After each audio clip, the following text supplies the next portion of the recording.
நம்ம எல்லாருக்கும் தெரியுது. ஆனா என் பொண்ணு மண்டையில மட்டும் எதுவும் ஏற மாட்டேங்குது. அவன் நல்லவன்னு நம்புறா. காதல் கண்ணை மறைச்சிருச்சு போல இருக்கு. காதலாவது கத்திரிக்காயாவது. என் பொண்ணு குழந்தை மாதிரி சுபாவம் உள்ளவ. அம்மா இல்லாம வளர்ந்தவ. அவகிட்ட யாராவது அன்பா 4 வார்த்தை பேசிட்டா போதும், அவங்க கிட்ட மயங்கிடுவா. இவங்கிட்டயும் அப்படித்தான் மயங்கி போயிருக்கா. அதெல்லாம் மாத்தி எடுத்துடலாம் சார், வருத்தப்படாதீங்க. எப்படித்தான் இந்த பொம்பளை பசங்க மட்டும் கெட்டவங்க கிட்ட மாற்றாங்கன்னே தெரியல. அதை பத்தி ஃபீல் பண்ணி தான் உங்களுக்கு ஸ்ட்ரோக் வந்திருக்கு. மைல்டு ஸ்ட்ரோக் தானே டாக்டர்? கடவுள் மாதிரி நீங்க வந்து காப்பாத்திட்டீங்க. அடுத்தது பெருசா வராம இருக்கணும்னா இந்த டென்ஷன், ஃபீலிங் இது எல்லாத்தையும் அவாய்ட் பண்ணணும். நான் ஃபீல் பண்ணலன்னா என் பொண்ணு அந்த கெட்டவங்க கிட்ட இருந்து எப்படி சார் காப்பாற்ற முடியும்? இப்ப எப்படி காப்பாத்திக்கிட்டு இருக்கீங்க? ஆராய்ச்சி முடிஞ்சா உங்க 2 பேருக்கும் கல்யாணம்னு சொல்லி நிறுத்தி வச்சிருக்கேன். 2 பேரும் அமைதியா இருக்காங்க. 8 வருஷமா வெயிட் பண்றாங்களா? ஆமா. அப்போ நல்ல காதல் மாதிரி தானே தெரியுது. அப்படிலாம் இல்ல டாக்டர். அவன் வேற ஏதோ ஒரு காரணத்துக்காக என் பொண்ணை புடிச்சு வச்சிருக்கான்னு தோணுது. நீங்க வீணா சந்தேகப்படுறீங்களோன்னு தோணுது. இல்ல டாக்டர், என் மனசுல ஒரு விஷயம் பட்டதுன்னா அது சரியா தான் இருக்கும். நீங்க எனக்கு ஒரு உதவி பண்றீங்களா? உங்க ஸ்காலர்ஷிப்ல படிச்சு டாக்டர் ஆனவன் சார் நாங்க. நீங்க எனக்கு ஆர்டரே போடலாம். என்ன பண்ணணும்னு சொல்லுங்க. இப்போ அனுப்பியிருக்கிற அந்த பையன் போட்டோவை எந்த விதத்திலேயாவது பப்ளிசிட்டி பண்ணணும். அவன் யாரு, அவன் பேக்ட்ராப் என்னன்னு தெரியணும். அது எனக்கே தெரியும் சார். என்ன சொல்றீங்க? அவன் என் கிளாஸ்மேட் சார். 8வது வரைக்கும் ஒன்னா கூட படிச்சவன். அதுக்கப்புறம் என்ன ஆனா இப்ப என்னவா இருக்கான்னு தெரியல. ஒரு கம்பெனில சீஃப் கெமிஸ்டரா ஒர்க் பண்றதா சொன்னான். ஆனா எனக்கு நம்பிக்கை இல்லை. அவன் கெட்டவன். அதை என் பொண்ணுக்கு நிரூபிக்கணும். நிரூபிச்சதுக்கு அப்புறம் என்ன ஆகும்னு நினைக்கிறீங்க? எனக்கு என் பொண்ணை பத்தி தெரியும். அவ குழந்தை மாதிரி. அவ இஷ்டப்படுற பொருளை கெட்டதுன்னு தெரியாம வேணும்னு அடம் பிடிக்கிறா. அவளுக்கு அதை தப்புன்னு புரிய வச்சுட்டா அதை விட்டுருவா. அவன் கெட்டவன் நிரூபிக்க என்னாலான உதவியை நான் பண்றேன் சார். Thank you doctor.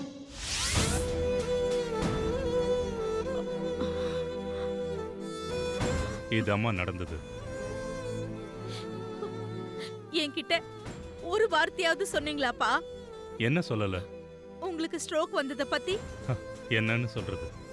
ஆனா உன்னா அவனை உதவிக்கு கூப்பிடலாமான்னு கேட்கிற. அதனாலதான் மறைச்சிட்டேன். எனக்கு கெட்டவன்னு தெரிஞ்ச அவனை கெட்டவன்னு உன்கிட்ட ப்ரூவ் பண்றதுக்கு என்னால முடியல. அந்த டைம்ல தான் டாக்டர் மணிமேகலையை ஃபோன் பண்ண வச்சாரு.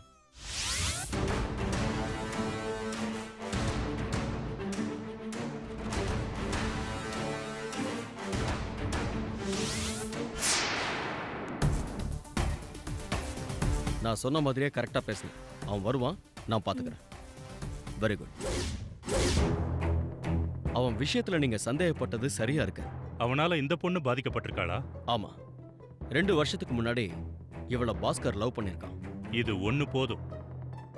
8 வருஷமா என் பொண்ணை லவ் பண்றதா ஏமாத்திட்டு சிதம்பரத்துக்கு போய் இந்த பொண்ணை கெடுத்து குட்டிச்சவராக்கியிருக்கான். இருங்க, அவசரப்படாதீங்க. ஏன் டாக்டர்? அவன் இவளை கெடுக்கல.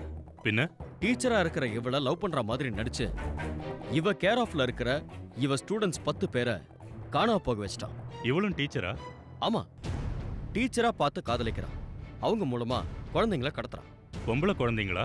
இல்ல, ஆம்பளை பசங்க. எல்லாரும் 8th 9th படிக்கிற பசங்க. அவங்கள வச்சு என்ன பண்றான் தெரியல. அதை கண்டுபிடிக்கிற வரைக்கும் உங்க பொண்ணுக்கு இந்த விஷயத்த சொல்ல வேண்டாம். மணிமேகலை விஷயமும் தெரிய வேண்டாம். ஐயோ, மணிமேகலை, மணிமேகலை, மணிமேகலை, மணிமேகலை, மணிமேகலை, என்னாச்சு? மணிமேகலை,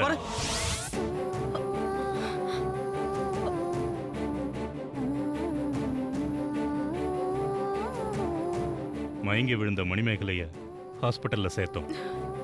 அவளுக்கு உடனடியா ரத்தம் தேவைப்பட்டது. உன்னோட பிளட் குரூப் சூட் ஆகும்னு சொன்னாங்க.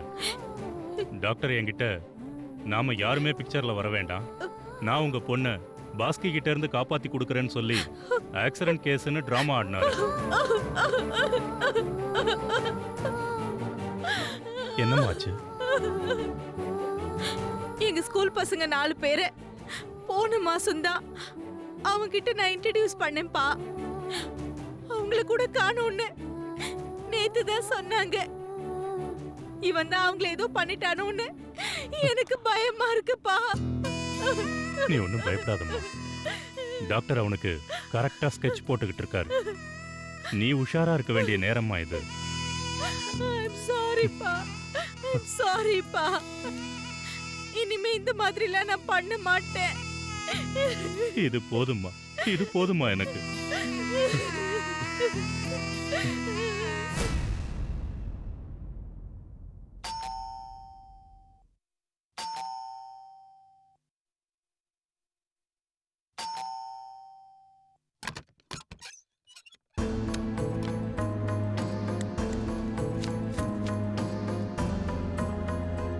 என்ன டீச்சர் வீடு தேடி வந்திருக்கீங்க? உங்ககிட்ட கொஞ்சம் பேசணும், அதான் வந்தேன். ஓஹோ.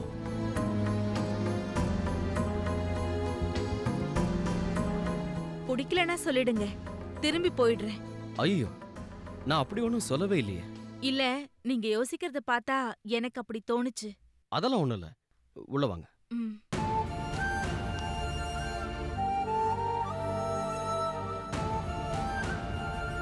உட்காருங்க. ம், தேங்க்யூ. ஒரு நிமிஷம், இதை வந்துடுறேன். ம்.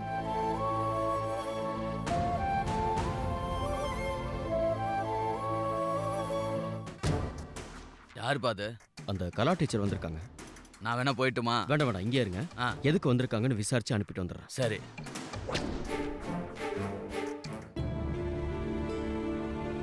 கூல் ட்ரிங்க்ஸ் தான் ரெடியா இருந்தது, இந்தாங்க.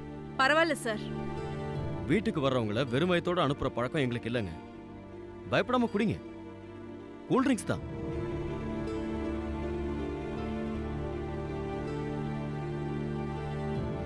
சொல்லுங்க, என்கிட்ட என்ன விஷயம் பேசணும்? I'm sorry. எதுக்கு சாரி? எங்க அப்பா தான் உங்ககிட்ட என்ன உங்களுக்கு கல்யாணம் பண்ணி தரேன்னு சொன்னாராமே, உண்மையா? ஆமா. அந்த பாஸ்கி கேட்டவன் அவன்கிட்ட இருந்து என் பொண்ணை எப்படியாவது காப்பாத்தி கொடு, அப்படி காப்பாத்திட்டா உனக்கே கூட என் பொண்ணை கட்டி கொடுத்துட்றேன், என் பொண்ணுக்கு வாழ்க்கை கூடன்னு என் கையை பிடிச்சு கேட்டுக்கிட்டார். உங்க அப்பா மேல எனக்கு ரொம்ப மரியாதை. ஏன்னா அவர் தனிப்பட்ட முறையில ஸ்பான்சர் பண்ணி என்னை படிக்க வச்சார். நீங்க அவரோட ரத்தங்கிற ஒரே காரணத்துக்காக உங்களை என் வாழ்க்கை துணையா ஏத்துக்கிற முடிவுக்கு நான் வந்தேன். அந்த விஷயம் தெரியாம நீங்க ஹாஸ்பிட்டல்ல நான் தான் உங்களை கல்யாணம் பண்ணிக்க போற பொண்ணுன்னு சொன்னதை கேட்டு டென்ஷன் ஆகி உங்களை கண்ணா பின்னான்னு திட்டிட்டேன். பரவாயில்ல விடுங்க. அன்னைக்கு ஹாஸ்பிட்டல்லையே உங்ககிட்ட பேசிடலான்னு நர்ஸு கிட்ட ஃபோன் நம்பர் கேட்டேன், இல்லன்னுட்டாங்க. அப்பா கிட்ட வாங்கியிருக்கலாமே. அது நல்லா இருக்காது இல்லைங்களா? அது மட்டும் இல்லாம பாஸ்கியோட நீங்க பேசினதை கேட்டதுல இருந்து நீங்க உண்மையிலேயே அவனை லவ் பண்றீங்கங்கிறது எனக்கு புரிஞ்சுது. அடுத்தவ மேல உண்மையா ஆசைப்படுற ஒரு பொண்ணை கட்டிக்க ஆசைப்படுறது தப்புன்னு எனக்கு பட்டுச்சு. அது வரைக்கும் மொபைல்ல வச்சுட்டு இருந்த உங்க போட்டோவை அதனால நான் டெலீட் பண்ணிட்டேன்.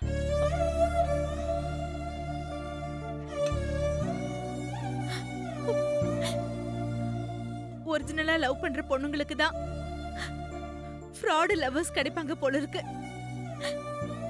என்ன மாதிரி ஒரு முட்டாள் பொண்ணு இந்த உலகத்துல எங்கேயும் பார்க்க முடியாது.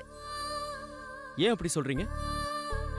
பின்ன என்ன சொல்றது, 8 வருஷமா என்ன லவ் பண்றேன்னு சொல்லிக்கிட்டு 2 வருஷமா இன்னொரு ஊர்ல வேற ஒருத்தைய லவ் பண்ணிருக்கான். அதை என்னால கண்டுபிடிக்க முடியலன்னா நான் முட்டாள் தானே. அவன் ஃப்ராடுன்னு உங்களுக்கு ஒரு தடவை கூட டவுட்டே வரலையா? இல்லவே இல்ல. அவன் என்கிட்ட அவ்வளோ சின்சியரா இருந்தான், இப்பவும் இருக்கான். இருக்கான் இல்ல, நடிச்சுக்கிட்டு இருக்கான்.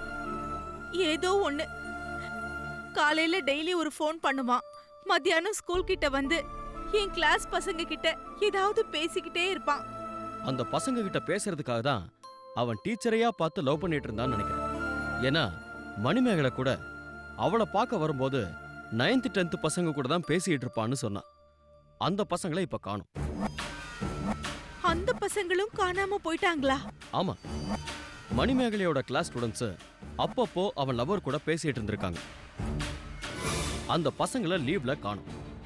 அவளை கூப்பிட்டு விசாரிச்சிருக்கான். அவ பாஸ்கிக்கு போனை போட்டு விஷயத்த சொல்லி மிரட்டின உடனே போன் சுவிட்ச் ஆஃப், ஆளை காணும். ஒவ்வொருத்தருக்கும் பதில் சொல்ல முடியாம தடுமாறியே அவ ஹெல்த்தே அப்செட் ஆயிடுச்சு. ஹாஸ்பிட்டல்ல அட்மிட் ஆயிருக்கா. அந்த டாக்டர் என் ஃப்ரெண்ட். அப்பா அனுப்பின போட்டோவை நான் அவருக்கு அனுப்பியிருந்தேன். அவர் மணிமேகலை கிட்ட பேசும்போது எதிர்ச்சியா அவ லவ்வர் காணாம போன விஷயத்த அவ சொல்லியிருக்கா. அவர் போட்டோ காட்டி விசாரிச்சிருக்காரு. மணிமேகலை இவன் தான் என் லவ்வர்னு சொல்லியிருக்கா. அதனால மணிமேகலைய உங்க அப்பா கிட்ட கூட்டிட்டு வந்தார். விஷயம் தெரிஞ்சதும் பாஸ்கிய பக்காவ மடக்கி பசங்களை அவன் என்ன பண்றான்னு தெரிஞ்சதுக்கு அப்புறம் தான் போலீஸ்ல அவனை ஒப்படைக்கணும்னு நான் திட்டம் போட்டேன். அதுக்காக நான் அவன்கிட்ட போய் நான் ஒரு கூலிப்பட ஆளுன்னு நடிச்சேன். ஏன் அப்படி கூலிப்பட மாதிரி போகணும்? அவன் தப்பான ஆளு. அவன்கிட்ட நேரடியா போனா எந்த ப்ரூஃபும் இல்லாம கூட அவன் எஸ்கேப் ஆக சான்சஸ் இருக்கு. சோ அவனை ஒரு குரூப் கொல்ல போகுதுன்னு சொன்னா என்ன ஆகும்? என்ன ஆகும்? தன்னோட எதிரிகள் யாருன்னு அவனோட என்கொயரி ஸ்டார்ட் ஆகும். அவனை வாட்ச் பண்றீங்களா? கண்டிப்பா அவனை வாட்ச் பண்ண ஆள் போட்டிருக்க. அவன் போனை ட்ராக் பண்றான். ஓஹோ, இவ்ளோ வேலை நடக்குதா? ஆமா, இப்ப கூட புதுக்கோட்டைக்கு ஒரு ஆள் அனுப்பி மணிமேகலையை தேட சொல்லியிருக்கான். ஏன்? மணிமேகலை தான் அவனை கொலை பண்ண அனுப்பியிருக்கான்னு நான் ஒரு பொய் சொல்லியிருக்கேன்ல. அவன் அனுப்புன ஆளால மணிமேகலை உயிருக்கு ஆபத்தாயிடுச்சுன்னா? மணிமேகலைக்கு டெல்லியில என் ஃப்ரெண்டு சைக்காட்ரிக் ஹாஸ்பிட்டல்ல ட்ரீட்மெண்ட் ரகசியமா நடக்குது. யாருக்கும் தெரியாது. எங்க அப்பா என்ன காப்பாத்த சொன்னதுக்கு பின்னாடி இவ்ளோ விஷயம் நடக்குது இல்ல? பாஸ்கி கிட்ட இருந்து உங்களை காப்பாத்த எடுத்த முயற்சி தான்னாலும் இப்ப அந்த பசங்களை பாஸ்கி என்ன பண்றான்னு தெரிஞ்சுக்கிறதுல ஏன் சுயநலமும் இருக்கு. என்ன அது? பெரியப்பா, அதோ வரம்பா. என்னப்பா? இவங்க பேர் கலா. வணக்கம்மா. வணக்கங்க. இவரும் ஒரு விதத்துல அந்த பாஸ்கியால பாதிக்கப்பட்டவர் தான். அதுவும் நேரடியா பாதிக்கப்பட்டவர். இவர் என்ன பாதிக்கப்பட்டாரு? புதுக்கோட்டையில மணிமேகலை டீச்சர் வேலை பண்ண ஸ்கூல்ல அவகிட்ட படிக்கிற 10 பசங்க காணாம போனதா சொன்னாங்கல்ல? ஆமா. அதுல என் பெரியப்பாவோட பையனும் ஒருத்தன். மணிமேகலையை பார்க்க போனப்போ விஷயத்த சொன்னார். ஒரு நிமிஷம்ப்பா. இத கொஞ்சம் பாருமா. தவ இருந்து பெத்த புள்ளமா. ஒரே பையன் டீச்சரை பார்த்துட்டு வரேன்ட்டு போனா. அதுக்கப்புறம் அவனை காணுமா. டீச்சரை விசாரிச்சா ஓன்னு அழுவுது. போலீஸ்ல கம்ப்ளைண்ட் பண்ணீங்களா? பண்ணியாச்சு. 2 வருஷமா அந்த மணிமேகலைய விசாரிச்சாச்சு. லவ்வர்னு சொல்றாளே தவிர அந்த பாஸ்கியோட போட்டோ கூட அவகிட்ட இல்ல. உங்க அப்பா பாஸ்கியோட போட்டோவை எனக்கு அனுப்பலன்னா அவன் முகமே யாருக்கும் தெரிஞ்சிருக்காது. அந்த போட்டோவை நான் தான் எடுத்தேன். அதுவும் பாஸ்கிக்கு தெரியாம விளையாட்டா எடுத்தேன். அது இவ்ளோ தூரம் யூஸ் ஆயிருக்கு. அதனாலதான் போன் பேசிட்டு இருக்கிற ஷாட்டா? ஆமா. பாஸ்கிய பத்தி சொன்னதோ போய் 2 போடு போட்டு உண்மையை கக்க வச்சிடறேன்னு பெரியப்பா சொன்னாரு. தம்பி தான் வேணான்னு சொல்லிட்டாமா. அவனை கையங்களவமா பிடிச்சிட்டா இனிமே எந்த தகப்பனும் இவர மாதிரி பாதிக்கப்பட மாட்டாங்க இல்லையா? அதுதான் என் ஃபீலிங். எனக்கும் அது புரிஞ்சுது. அதனால தான் போன்ல மிரட்டினேன். நீங்க பாஸ்கிய மிரட்டினீங்களா? ஆமா. அது ஒண்ணுல கலா. நான் பாஸ்கியை மிரட்டும் போது உன்னை கொலை பண்ண சொல்லி பணம் கொடுத்தாங்கன்னு மிரட்டுவேன். ஒருவேளை அவன் என்ன கொலை பண்ற அளவுக்கு யாரும் இல்லைன்னு சாதிச்சிட்டா நான் ப்ரூஃப் இல்லாம மேற்கொண்டு எதுவும் பேச முடியாது இல்லையா? அதனால நான் பெரியப்பா கிட்ட நான் அவன் வீட்டுக்குள்ள நுழையும் போது உங்களுக்கு மிஸ்டு கால் கொடுப்பேன். அங்க இருந்து 1/2 மணி நேரம் கழிச்சு நீங்க எனக்கு ஃபோன் பண்ணணும். நான் இதை சொல்லுவேன், நீங்க இதை பேசணும்னு ஒரு ஸ்கிரிப்டை ரெடி பண்ணி கொடுத்தேன். பெரியப்பாவும் ரவுடி மாதிரி நல்லாவே பேசினாரு. அத சொல்றாரு. மொத்தத்துல அவன் ஸ்கூல் பசங்களை கடத்தினது உறுதி ஆயிடுச்சு. உங்க அப்பா சொன்ன மாதிரி அவன் கெட்ட வேலை செய்யறவங்கிறது கன்ஃபார்ம் ஆயிடுச்சு. ஆனா எதுக்குமே ப்ரூஃப் இல்ல. அது கிடைச்சாதான் நாம அவன் மேல ஆக்ஷன் எடுக்க முடியும்.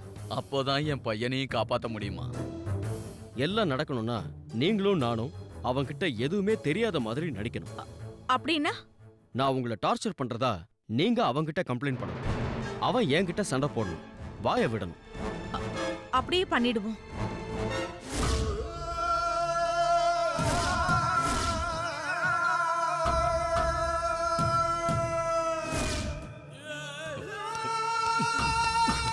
டேய், உன் பேர் என்னடா? லோகநாதன். என்னடா ரொம்ப அட்டகாசம் பண்றியாமே? நான் ஒண்ணுமே பண்ணல அங்கிள். உன் கூட எத்தனை பேர் வந்தாங்க? 10 பேர். அவங்க யாராவது இங்க இருக்காங்களா? இருக்காங்களா? இல்ல. அவங்க எல்லாம் எங்க இருக்காங்கன்னு தெரியுமா? தெரியாது. தெரியாதா? ஜாலியா ஃப்ளைட்ல போனாங்க, ஃபாரின்ல ஹாயா சுத்துறாங்க, ஏசி ரூம்ல இருக்காங்க, ஏசி கார்ல போறாங்க வராங்க. ஆனா நீ இத்தனை வருஷமா எப்படி இருக்க? எப்படி இருக்க? இடத்தான் மாத்திரமே தவிர அதே ஸ்கூல் ட்ரெஸ், அதே ஜட்டி, அதே பனியன், அதே பேண்ட், அதே டை. குளிக்கிற, ஒரே ஒரு வேளை சாப்பிடுற, மறுபடியும் கட்டி போடுறோம். இப்படிதானே இருக்க? ஆமா அங்கிள். உனக்கு என்னடா தலையெழுத்து? நான் சொல்றத கேட்டு நடந்தா நீயும் ஹாப்பியா இருக்கலாம்ல? என்ன அங்கிள் கேட்கணும்?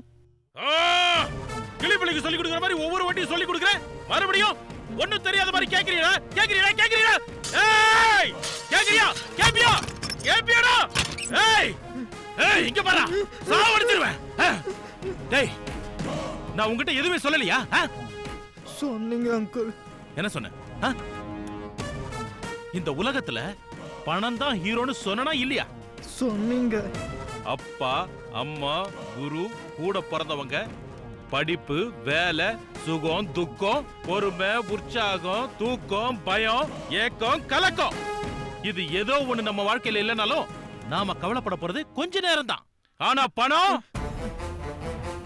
the great பணம், அது ஒண்ணு நம்ம கிட்ட கொஞ்ச நேரம் இல்லாம போச்சுன்னா, அந்த பணம் நம்ம கிட்ட வர்ற சோர்ஸ் இல்லன்னு கன்ஃபார்ம் ஆயிடுச்சுன்னா என்ன ஆகும்? நாம வாழ்றதே வேஸ்ட்னு ஃபீல் ஆயிடும். லைஃப்ல ஒரு பயம் வந்துரும். சோ பணம் சம்பாதிக்க எதை வேணாலும் செய்ய தயாரா இருக்கணும். நான் வீட்டுக்கு போகணும் அங்கிள். வீட்டுக்கு போன கொன்னுடுவேன்.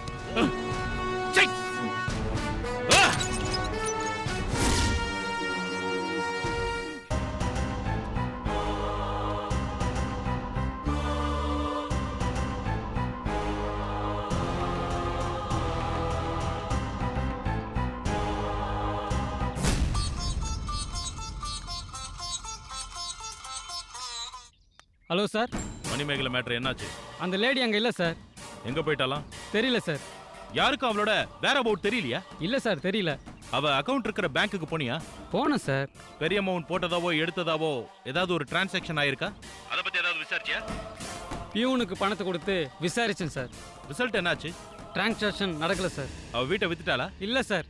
விக்கிறதா சொல்லி ஏதாவது அட்வான்ஸ் வாங்கியிருக்காளா? அதையும் என்கொயரி பண்ண சார். இல்ல. நீ எங்க இருக்க? சென்னை வந்துட்டியா? சென்னை வந்துட்டேன் சார். இப்போ அங்கதான் வந்துட்டு இருக்கேன். ஓகே, நான் இப்ப எதுக்கு ஃபோன் பண்ணேன்னு தெரியுமா? தெரியலையே சார். அந்த பையன் லோகநாதன் இருக்கான்ல, ஆமா, அவனை கொன்னுடு.